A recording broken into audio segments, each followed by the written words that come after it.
Bienvenue dans un nouvel épisode de la mini-série Corps Esprit Âme. Aujourd'hui, je vais vous parler de l'une des addictions les plus banalisées et socialement acceptées au monde, l'alcool. Une substance capable de détruire des corps, des familles, des relations et des projets de vie, et pourtant souvent présentée comme un plaisir, un signe de réussite sociale, de maturité, ou une façon normale d'interagir avec les autres. Nombreux sont ceux qui n'autoriseraient jamais un enfant à voir certaines drogues illégales consommées. Pourtant, des millions d'enfants grandissent en assistant quotidiennement à des scènes d'ivresse alcoolisée normalisées, fêtes, réunions de famille, réseaux sociaux, événements sportifs, ou même des adultes qui leur enseignent que, pour s'amuser, il faut boire. Et c'est ainsi que commence la transmission silencieuse de ce modèle. Le problème n'est pas l'alcool en lui-même. C'est la culture qui banalise la souffrance qu'il engendre. L'humanisation. Derrière la consommation problématique se cachent des histoires humaines profondes. Certaines personnes boivent pour apaiser leur anxiété, anesthésier leur douleur émotionnelle, supporter la solitude, atténuer leur insécurité, échapper au vide, supporter un stress extrême, se sentir accepté, ou oublier des traumatismes ou des souffrances. Beaucoup ont commencé juste pour le plaisir. Mais la dépendance annonce rarement clairement quand elle prendra fin. Et tandis que la société rit et célèbre certains comportements, de nombreuses familles sont confrontées à la violence, aux accidents, à l'abandon affectif, aux maladies du foie et du pancréas, à la détérioration mentale, aux crises émotionnelles, à la dépression, à l'isolement et à une mort prématurée. C'est pourquoi Faro insiste, ne jamais idéaliser la dépendance. Explication biomédicale. La médecine biomédicale reconnaît que l'alcool agit sur le système nerveux central et peut engendrer une dépendance physique et psychologique. Une consommation prolongée affecte le cerveau, le foie, le cœur, le système digestif, le sommeil, la mémoire et la régulation émotionnelle. Elle augmente également le risque d'accidents, de violences, de suicides, de troubles psychiatriques, de déclin cognitif et de maladies cardiovasculaires. L'alcool n'est pas innocent simplement parce qu'il est légal. Analyse Faro. Jung. Vide, ombre et fuite. Pour Carl Jung, de nombreuses dépendances expriment une profonde déconnexion du soi. L'alcool peut servir de tentative pour échapper à l'ombre, douleur, insécurité, frustration, vide existentiel ou souffrance psychique non résolue. La personne recherche artificiellement la désinhibition, le soulagement, l'appartenance et un sentiment de liberté. Mais ce qui n'est pas consciemment intégré revient sans cesse. La bouteille tente souvent de combler un vide spirituel et émotionnel bien plus profond. Wilber. Aka les niveaux de conscience. Selon la perspective holistique de Ken Wilber, la dépendance à l'alcool doit être comprise simultanément à plusieurs niveaux. Niveau biologique, neurochimie, tolérance, sevrage, lésions organiques. Niveau psychologique, traumatisme, anxiété, mauvaise régulation émotionnelle, compulsion. Niveau social, pression des pairs, modèle culturel, publicité, normalisation. Niveau existentiel, vide existentiel, perte de sens, déconnexion intérieure. Wilber souligne également qu'une société peut évoluer technologiquement tout en restant émotionnellement immature. De nombreuses cultures enseignent encore que l'ivresse équivaut à vivre. Amé. Conflits biologiques et souffrances.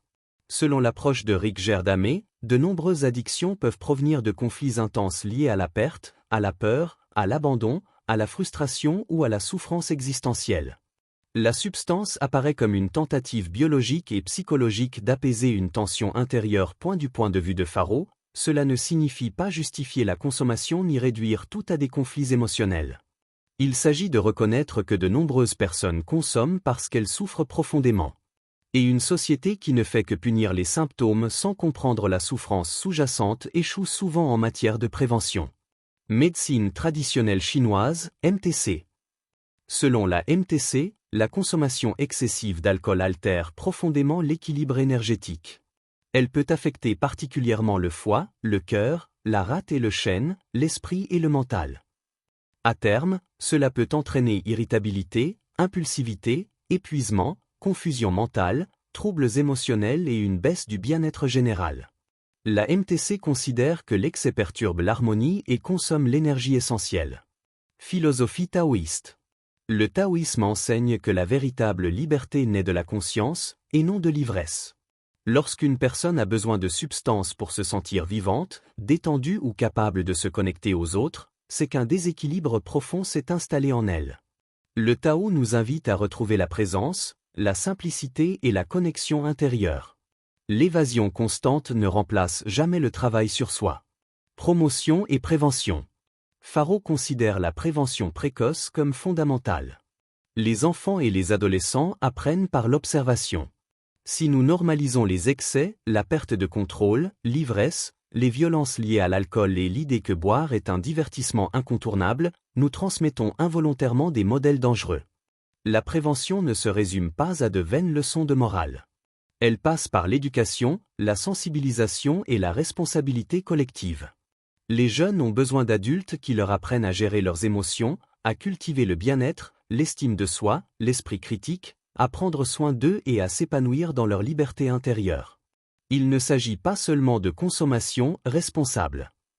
Car souvent, le problème commence bien avant le premier verre, il prend racine dans le vide, la souffrance et l'isolement.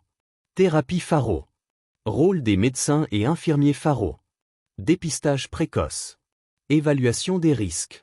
Gestion du sevrage. Soutien clinique. Éducation à la santé. Réduction des risques. Écoute empathique. Accompagnement familial et communautaire. Les infirmiers Faro accompagnent les personnes, et non les toxicomanes. Rôle du coach ou facilitateur Faro.